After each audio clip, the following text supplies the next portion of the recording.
2014 में प्रधानमंत्री चुना था देश ने, प्रधानमंत्री नहीं चुना था जो हर जगह प्रचार करता फिर रहा है। भाइयों बहनों, मैं यहीं पैदा हुआ था। भाइयों बहनों, मैं पठान का बच्चा हूँ, मैं सच्चा बोलता हूँ। अबे कभी तुम मुसलमान के बच्चे हो जाते हो, कभी तुम जो जापान के बच्चे हो जाते हो। यार तुम एक प्राइम मिनिस्टर हो यार। यूट्यूब चैनल बना लिया, वो लाइक शेयर करवाने के लिए हाथ जोड़ रहा है। बताइए, मेरे यूट्यूब चैनल खोल लिया भाई, लाइक शेयर करो। बताइए उसकी मैं तो उसको डिसलाइक। जो प्रधानमंत्री यूट्यूब पे आ जाए तो आप सोच सकते हो हम तो फकीर हैं, झोला उठाएंगे निकल देंगे। सड़क पे से पकड़ के किसी को फकीर को भी बना दो, बस मोदी नहीं आना चाहिए, इस आम जनता में से बना दो। मोदी से तो अच्छा ही होगा। 35 साल मैंने भीख मांगी है, फिर कहीं कहते हैं मैंने 40 साल भीख मांगी। 50 साल हो गए मुझे राजनीति में, तो पैदा कब हुए वो, चाय कब बेची, स्कूल कब गए, और उनका कोई स्कूल में कोई क्लास। अरे भाई चुप हो पहले। 2014 में प्रधानमंत्री चुना था देश ने, प्रधानमंत्री नहीं चुना था जो हर जगह प्रचार करता फिर रहा है। कर रहा है कि नहीं कर रहा है? ये तुम्हें देश ने इतना बड़ा ओहदा दे दिया, ठीक है, तुम उस पर बैठो, काम करो यार। तुम यार हर चुनाव में प्रचार करने चले जाते हो। भाइयों बहनों, मैं यहीं पैदा हुआ था। भाइयों बहनों, मैं पठान का बच्चा हूँ, मैं सच्चा बोलता हूँ। अबे कभी तुम मुसलमान के बच्चे हो जाते हो, कभी तुम जो जापान के बच्चे हो जाते हो। यार तुम एक प्राइम मिनिस्टर हो यार, तो अपना गरिमा तो रखो यार। सेना के पास जाते हैं तो कह रहे हैं मैं मिलिट्री में भर्ती होने वाला था, वो तो इत्तेफाक से चाय की केतली में घर वालों ने लगा दिया। वहाँ जाते हैं वहाँ और प्रगति मैदान में लिट्टी चोखा खाने जाते हैं, कह रहे अरे मैं तो चाय की दुकान पर लिट्टी चोखा का भी काम करने वाला था, लेकिन क्या करूं, मैं कर नहीं पाया, अकेला पड़ गया, फिर चाय पे लगा रहा। अरे क्या क्या ऐसे झूठे बोलते हैं। यूट्यूब चैनल बना लिया, वो लाइक शेयर करवाने के लिए हाथ जोड़ रहा है। बताइए, मेरे यूट्यूब चैनल खोल लिया भाई, लाइक शेयर करो। बताइए उसकी मैं तो उसको डिसलाइक हटा दिया, उसका कनेक्ट ही नहीं कर रहा हूँ मैं। जो प्रधानमंत्री यूट्यूब पे आ जाए तो आप सोच सकते हो हम तो फकीर हैं, झोला उठाएंगे निकल देंगे। राहुल गांधी भी तो है यूट्यूब पे, देखिए नहीं दिखता। राहुल गांधी प्राइम मिनिस्टर नहीं है ना, वो प्राइम मिनिस्टर नहीं है ना। मैं प्राइम मिनिस्टर की बात कर रहा हूँ। देखिए राहुल गांधी 24 घंटे थोड़ी काम करते हैं, मोदी जी के साथ 24 घंटे काम करता हूँ मैं तो। यूट्यूब पे कब आता फिर मैं 24 घंटे के बाद 25 घंटे भी होते हैं, मोदी यूट्यूब पे आया तो उसके बाद क्या। राहुल गांधी आपने कहा कि राहुल गांधी भी है यूट्यूब पे, मान लिया आपकी बात, एग्री। राहुल गांधी किसी संवैधानिक पद में हैं, प्रदेश में मुखिया हैं, सीएम है, डीएम है, कुछ हैं, एक सांसद है, ठीक है, एक सांसद को हक है। जिस तरह से सांसद हमारा वो भी है, गौतम गंभीर क्रिकेटर भी है और अभी कमेंट्री भी करने जा रहा है, और दुनिया भर के सांसद है। स्मृति ईरानी तो केंद्रीय मंत्री होने के बावजूद अपनी उसकी बेटी वहाँ पे सिल्ली सोल चला रही है, कैफे चला रही है, सब अपना साइड बाय साइड काम कर रहे हैं। भारत रत्न हमारा जो सचिन तेंदुलकर, भारत रत्न होने के बावजूद भी दुनिया भर के ऐड कर रहा है और राज्यसभा से सांसद भी रहा है। हालांकि कभी राज्यसभा का उन्होंने मुंह नहीं देखा, कोई उपस्थिति नहीं रही उनकी, तो फिर वो तो सब अपना काम कर सकते हैं, पर राहुल गांधी नहीं कर सकते अपना काम। मोदी जी नहीं तो कौन? मोदी जी ने राहुल गांधी सड़क पे से पकड़ के किसी को फकीर को भी बना दो, बस मोदी नहीं आना चाहिए, इस आम जनता में से बना दो। मोदी से तो अच्छा ही होगा, पढ़ा लिखा भी होगा। चौथी पाल राजा है, क्या शिक्षा देगा वो? गोबर गैस बनाने की शिक्षा देता है, जो 5वीं क्लास से बच्चों को पढ़ाया जाता है ना कि गोबर से गैस निकालो। वो आप पढ़ी लिखे जो PhD कर रखे हैं, जो साइंस से पढ़े लिखे, उन्हें गैस लगाने की बात बताता है। एक चौथी पास टीम आके जब लोग भुखमरी की रोजगारी की बात करते हैं तो वो गैस निकालो। पता नहीं गांव में, पता नहीं कैसी कैसी बातें। मैं गांव में ऐसे करता था, मैं मोगली था, जंगल में चला जाता था। 35 साल मैंने भीख मांगी है, फिर कहीं कहते हैं मैंने 40 साल भीख मांगी।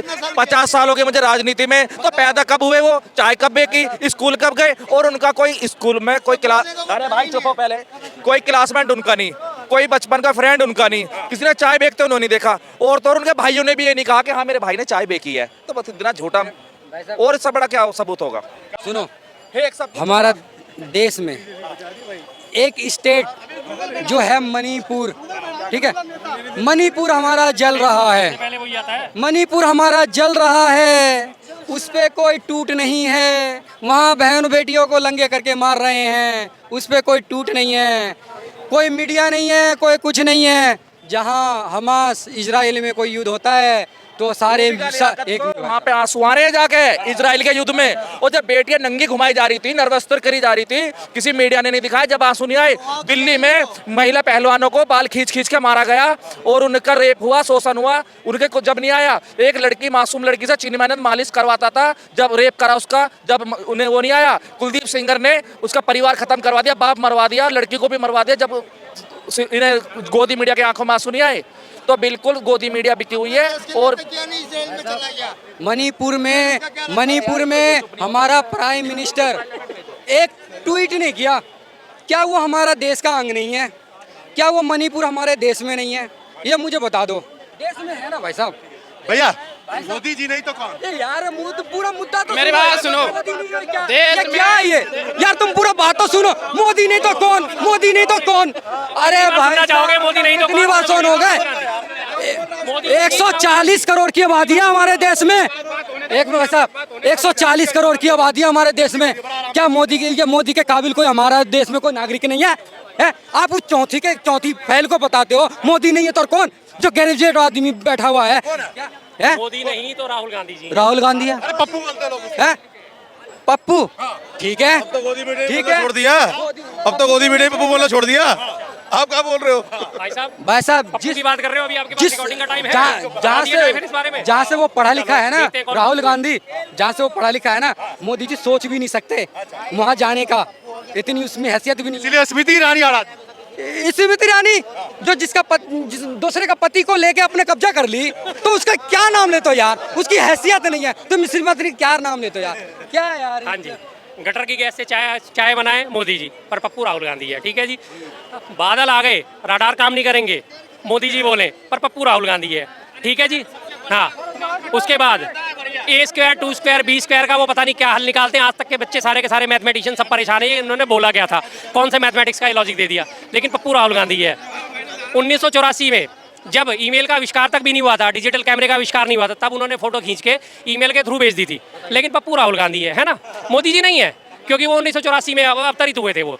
उसके बाद वो सबसे बड़ी बात, वो क्या नाम है उसका, सबसे उनका उदाहरण बोला उनसे जाता नहीं है, तमिलनाडु को तमिलनाडु बोलते हैं। ठीक है जी। तो लेकिन पप्पू राहुल गांधी है। क्या यार, पिछले 9 साल से राहुल गांधी की हजारों लाखों करोड़ रुपए इन्होंने खर्च करके इमेज खराब करने में लगा दी, और आज राहुल गांधी जी अपने वो शख्स है जो वापिस आए हैं, रिवर्स हुए हैं पूरी तरह।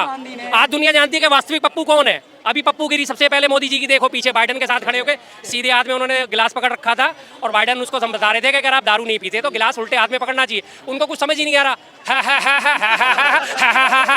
उसके बाद उन्होंने मोदी क्या बोला बाइडन ने, आर यू किडिंग मी, क्या आप मेरा मजाक उड़ा रहे हो? लेकिन पप्पू राहुल गांधी है ना, हार्वर्ड में पढ़ा हुआ बंदा, दुनिया भर को वो लेक्चर देने के लिए उसे बुलाती है, उनके स्पेशल सेशन आयोजित होते हैं राहुल गांधी जी के लिए, लेकिन पप्पू राहुल गांधी है। मोदी जी कोई सुनता नहीं। मन की बात हर बार आ जाएंगे, मेरे मन की बात, मेरे मन की बात। दुनिया अपने रेडियो बंद कर ली है जबरदस्ती, डीएम को ऑर्डर जाते हैं, नहीं जी नहीं, रेडियो पे चलाना है, मन की बात चलानी है। रेलवे स्टेशन पे अनाउंसमेंट बंद कर दिया जाता है, मन की बात चलेगी, अगर किसी ने मन की बात नहीं सुनी तो उसे सस्पेंड कर दिया जाएगा। बच्चों को स्पेशली बोला जाता है कि सुन के आना और हमें बताना कि कल मोदी जी ने क्या कहा है। लेकिन पप्पू राहुल गांधी है। भैया ये मीडिया कब तक ऐसा काम करेगी यार? ये मीडिया जानती है और जनता जानती है कि पप्पू कौन है, सब जान चुके हैं कि पप्पू कौन है और गप्पू कौन है। पप्पू तो पास हो गया, अब ये गप्पू के फेल होने का टाइम आ गया है। 2024 में गप्पू कपोड़ी बचेगा पकौड़ी। हमारे देश में रोजगार का सबसे बड़ा, वैसे हम बता रहे हैं ना जल्दी, हमारे देश में जब कोरोना आने वाला था, सुनिए आने वाला था, तो अब जिसको आप पप्पू बोल रहे हो ना, उसने सेंट्रल गवर्नमेंट को और प्राइम मिनिस्टर को भी बोला था, आप सतर्क रहिए, जो हॉस्पिटल में वहाँ ऑक्सीजन पहुँचवाइए, नहीं तो आफत आने वाला है। उसने मजाक में ले लिया। क्या हुआ? हजारों लाशें गंगा के किनारे बहा। जलाने के लिए लकड़ी नहीं है, जिसके पास पैसे नहीं है वो उसने ऐसे दफना दिया, जलाने के लिए लकड़ी नहीं मिला। और दूसरी बात, ये जो गवर्नमेंट है ये क्या कहती है, परिवारवाद। किस चीज़ की परिवारवाद? जिसको बोल पकड़ने नहीं आता, बल्ला पकड़ने नहीं आता है, वो आज बीसीसीआई का चीफ है। बीसीसीआई का चीफ है कौन? जैसा बीसीसीआई का चीफ जिसको बल्ला नहीं पकड़ने आता है, क्यों वो बीसीसीआई चीफ क्यों है? क्योंकि उसका बाप गृह मंत्री है। वो गृह मंत्री जो हमारा अदालत ने उसके खिलाफ बोला था ये समाज में रहने का लायक नहीं है, वो जेल भी गया था, तरीपार है, वो आज देश का गृह मंत्री है। ये देश का दुर्भाग्य है जो ऐसे गृह मंत्री है। और दूसरी बात सुनो, मैं तो कुछ नहीं बोल रहा भाई। 2024 भाई 23 के मुद्दों पे बात कर लो ना यार। 24 के मुद्दे नहीं, 23 के मुद्दे पे बात करो। आज जीत तो आज रहे हैं, कल को मर गए फिर क्या होगा? ना वोट देने के लिए बचेंगे, ना वोट मांगने वाला मर गया तो फिर क्या होगा? कल तो कहा है जी, आज की बात करो। 23 में राजस्थान में कौन? 23 में प्रदेश में कौन? भाई साहब अब तो गोदी मीडिया तक बोल दिया। 23 में कौन? आप हमसे पूछ रहे हो? कहाँ लिखना है? तेलंगाना, ठीक है, मिजोरम, राजस्थान, मध्य प्रदेश, छत्तीसगढ़, यहाँ इसकी सफाई होने वाली है। क्या बोला क्यों सफाई होने वाली है? क्यों सफाई होने वाली है भाई साहब? क्यों सफाई होने वाली है वो भी मैं बताता हूँ। मैं 2014 से पहले इसने जो वादा किया था ना सब देश से, जब मैं 2000 करोड़ नौकरी दूंगा, मैं 15 लाख रुपए दूंगा, मैं किसान का नहीं करूंगा मैं, तो भाई साहब ये आप जहाँ जाएंगे वहाँ हारेंगे। ये कोई वादा ही पूरा नहीं किया है। ठीक है, इसलिए धन्यवाद। एक बात और कह देता हूँ, मैं एक बात और कह देता हूँ। 20,000 करोड़ रुपए जो अडानी की कंपनी सेल कंपनी में जो दिया है, उसका जांच कब होगा? ये प्राइम मिनिस्टर कब जांच करेगा? फर्जी नहीं है। जिस दिन सरकार सुनो, जिस दिन सरकार पलटेगी ना उस दिन सब बाहर आएगा। अब ये सत्ते में बैठे हुए हैं। देखिए, हमें तो अच्छी व्यवस्था चाहिए। मिल रही है अच्छी व्यवस्था? व्यवस्था हर सरकार में अच्छी होती है, बशर्ते अपने विचारों का विमर्श करना वो अलग अलग होता है। अभी सबसे अच्छी व्यवस्था यूपी में योगी जी ने कर रखा है। योगी और मोदी डबल इंजन की सरकार, ठीक है, जो सर का कहना है, सबका कहना है डबल इंजन की सरकार। ठीक है, मेरे कहने का मतलब जब संसद में कोई बैठक होती है उसमें सामंजस्य बनाकर अगर पब्लिक हित में सारे काम किए जाए तो मुझे लगता है ये कारवा सजाने की दिक्कत नहीं होगी। लेकिन वहाँ पे सबसे बड़ी प्रॉब्लम ये होती है कि पक्ष और विपक्ष, कोई जात के नाम पे बढ़ रहा है, कोई धर्म के नाम पे बढ़ रहा है, कोई मंदिर के नाम पे बढ़ रहा है, कोई मस्जिद के नाम पे बढ़ रहा है। ये मेरे हिसाब से ये एक धर्मनिरपेक्ष, हमारा जो गणतंत्र है एक धर्मनिरपेक्ष है। यहाँ पर रहने वाला हर एक नागरिक भारतीय है। तो ये सारी व्यवस्था खत्म करके एक नागरिकता का जो मूल कर्तव्य है, मौलिक अधिकार है, हर एक इंसान को, हर एक नागरिक को जो भारत का निवासी उसे मिलना चाहिए। अच्छा, एक बात बताइए, बंद करना चाहिए। एक बात बताइए, अगर ये राजनीति अगर बंद कर दे तो देश की सबसे बड़ी पार्टी सबसे पहले खत्म हो जाएगी। सर अभी तक मेरे हिसाब से जो जितनी भी राष्ट्रीय पार्टियां आई हैं, ठीक है, एक कहीं ना कहीं मुद्दा लेके आई हैं। कोई हिंदुत्व का मुद्दा लेके आया, ठीक है, कोई यादव का मुद्दा लेके आया, कोई चमार का मुद्दा लेके आया। बात मुद्दे की नहीं है, बात हर एक नागरिक के विकास की है। उस विकास में हमें क्या चाहिए? एक शिक्षा नीति होनी चाहिए। एक ये नहीं कि एक IAS का लड़का है तो वो कॉन्वेंट में पढ़ेगा, एक गरीब का लड़का है वो प्राइमरी में पढ़ेगा। शिक्षा नीति एक होनी चाहिए, ठीक है, हॉस्पिटल की सुविधा एक होनी चाहिए। जो हमारे 3 चीज़ हैं मेन मुद्दे, वो सारा एक होना चाहिए। तब हम बोलेंगे ना कि आइए बराबरी में आप सिलेक्शन लीजिए, बराबर से आप हमसे लड़िए, बराबर से हमको टक्कर लीजिए। आपने जो सोचा है बहुत अच्छी बात है, आप जो कह रहे हैं बहुत अच्छी बात है। क्या ऐसा देश में हो सकता है? पॉसिबल है? हो सकता है। जिस दिन हमारा देश का हर एक बच्चा शिक्षित हो जाएगा, हमारे यहाँ के नेता सुधर जाएंगे, हमारे यहाँ का प्रशासन सिस्टम सुधर जाएगा। यहाँ मैं बता रहा हूँ, सोने की चिड़िया जैसे मेरे पहले देश था, जो संस्कृति थी, जो सभ्यता थी, वो आज भी जिंदा है और जिंदा रहेगी। अभी सुप्रीम कोर्ट में एक बात बोली गई है कि भाई जितना फंड आता है पार्टी के पास, उसका ब्यौरा जनता को नहीं दिया जा सकता। आपको लगता है सर आजकल इतनी बढ़िया सुविधा है RTE से, आप कोई भी चीज़ का एक भारत का नागरिक हूँ तो मुझे ये अधिकार है कि मैं किसी भी अधिकारी, किसी भी नेता से अपना हक का अधिकार या कोई भी रिटर्न वो मैं मांग सकता हूँ। मैं किसी पार्टी को किसी ने फंड दिया, उसका कहाँ से आप निकालोगे कि कौन सी पार्टी को कौन फंड? वो तो एक सिस्टम का काम है, वो एक सिस्टम का काम है जिसको सरकार ने बनाया है, ठीक है, उसमें वो सिस्टम काम करेगा। वो सिस्टम बताएगा ये फंड कहाँ से आया है, ठीक है, उस पर जो जांच है, जो जांच की एजेंसी। आपके हिसाब से देश का सिस्टम सही चल रहा है? नहीं चल रहा है सर, देश का जो सिस्टम है, ठीक है, अब ये बात तो बोलियो, ये नहीं चल रहा है। ये बात तो बोलियो, सिस्टम सही चल रहा है, गलत चल रहा है। हाँ बोलो सर, जो सिस्टम होता है ना, एक सिस्टम बनने के लिए आपको ही पता है कि कोई भी उसमें एक बैठक होती है, बैठक होने के बाद कोई सिस्टम बनता है। लेकिन सिस्टम का ये मतलब होता है उसकी जो जांच हो निष्पक्ष हो। लेकिन उस जांच को हमारे आपके जो ऊपर के अधिकारी हैं या नेता हैं, वो कहीं ना कहीं उसको दबा दिया जाता है। वो अपना खुल के नौकरी नहीं। आपके हिसाब से कौन सी पार्टी है जो देश के लिए अभी सही है? सर देखिए, अगर मैं बात करूं ना तो हर एक मुद्दे में हर एक पार्टी अलग अलग अपने उस पर अच्छी है। मैं एक विशेष पार्टी की बात नहीं करूंगा, ऐसा तो मैं नहीं। कांग्रेस इतने साल रही, जितनी भी देन है सरकारी संस्थाएं हैं उसमें कहीं ना कहीं कांग्रेस ने ही बनवाया है। चाहे आपका स्कूल हो, ठीक है, एम्स हो, कुछ भी हो, पुरानी आप देखेंगे सारे मैं अब बात हो गई भ्रष्टाचार की, तो भ्रष्टाचार का मुक्त, जैसे बोलते हैं भ्रष्टाचार मुक्त भारत, उस पर जब तक हर एक नागरिक शिक्षित नहीं होगा, मैं शिक्षा का ही विशेष जोड़ दूंगा, जब तक हमारे भारत का हर एक नागरिक शिक्षित नहीं होगा, उसको अपना फंडामेंटल नहीं पता होगा, तब तक उसका विकास और देश का विकास नहीं होगा। लग रहा है देश का जो लोग है बच्चा बच्चा है वो सही दिशा में जा रहा है, हमारी नीति में शिक्षा की तरफ जा रहा है। सर आजकल हर बच्चा, हर जितने लोग यहाँ फैक्ट्री में काम करते हैं, देखिए एक अभी योजना निकली, मस्जिद की तरफ जा रहे हैं आजकल के बच्चे, मैं मंदिर मस्जिद की तरफ जा रहे हैं, शिक्षा की तरफ नहीं जा रहे हैं, मंदिर और मस्जिद की तरफ जा रहे हैं बस। पहले के टाइम पे इस सरकार से पहले ना तो कोई हिंदू मुसलमान करता था, ना कोई विवाद होता था, और आज के टाइम पे जाके देख लो तो एक इतना नहीं था जितना आज की डेट में है। पहले आज की डेट में जितना है अब कम हो गया, ध्यान रखना। पहले नहीं था, अब ज्यादा है। इनके पास हिंदू सर मेरी बात ये तो सर मेरी एक आपसे रिक्वेस्ट है, हम एक बात बोलने जा रहे हैं, इसको मोदी जी तक जरूर पहुंचाइएगा, ये मेरा आपसे निवेदन है।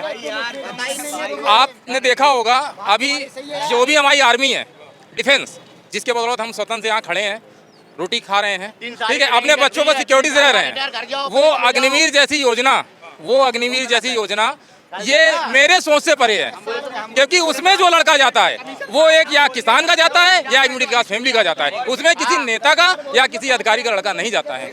अभी हाल ही में 2 कांड हुए, 2 केस हुए हैं, ना तो उनको शहीद का दर्जा दिया गया और ना तो उनको वो सुविधा दी गई जो मोदी जी ने वादा किया था। सब्सिडी का एक मतलब होता था, सब्सिडी एक हमारे फायदे के लिए, जनता के फायदे के लिए बनाई गई थी, कि वो सब्सिडी हमारे खाते में आती थी। सब्सिडी खत्म करके उज्ज्वला गैस बांटी गई, उज्ज्वला गैस तो बांटी गई, लेकिन उसका पैसा आम जनता तक नहीं पहुंचा। जो सब्सिडी की बात करते हैं ना, सब्सिडी कहीं पर आप सर रिटेल बताइए कहीं पर दिख रही है जो सब्सिडी किसान को मिलती है। जो नियम बना रहे हैं, बात ये होती है कि हम उस चीज को कैसे समझ रहे हैं, या तो हमारे समझाने का वो गलत है या हमारे समझने का फर्क गलत है। भैया क्या करते हो?